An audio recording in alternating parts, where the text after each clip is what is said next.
კვლავ მოგესალმებით მეგობრებო და ამ ლაივში ვისაუბრებ იმაზე თუ როდის გახსნის თამარ დედოფალი თავის აკლდამას და როდის აღდგება ის.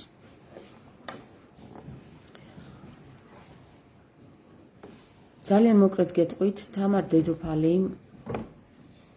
თავის აკლდამის გახსნას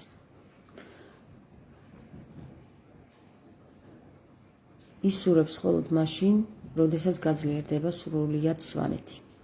როდესაც სვანეთის ძალები აღდგებიან ფერფლისგან და შექმნიან ახალ სახელმწიფოს, რომელსაც ერქმევა ის სახელი, რაც ოდითგანვე ერქვა საქართველოს.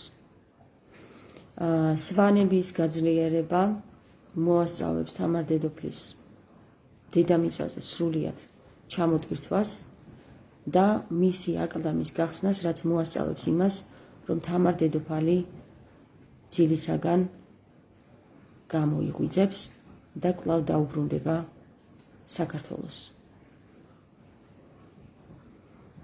ეს საკითხი შეიძლება უამრავ ადამიანს მოიჩვენოს წარმოუდგენლად და შეიძლება კიდევაც ამას თვალი ვერ გაუსწოროს ამ ამბავს.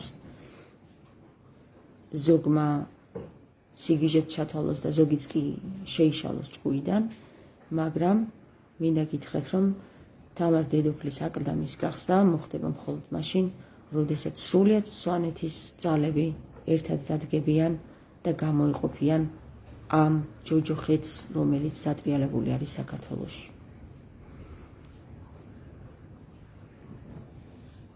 რაც ხდება ეკლესიებში და რაც ხდება ხელისუფლებაში, რასაც სვანები ნამდვილად გამოიყოფიან.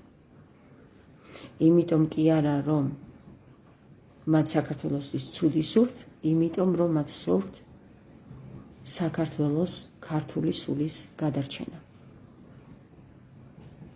თავისი სიწმინდეების დაცვა და დასასრული ყოველგვარი უსამართლობისა.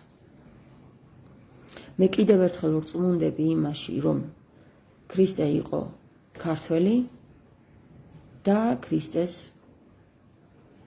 ძალიან ახლო ურთიერთობა ჰქონდა სვანურ სულისკვეთებასთან.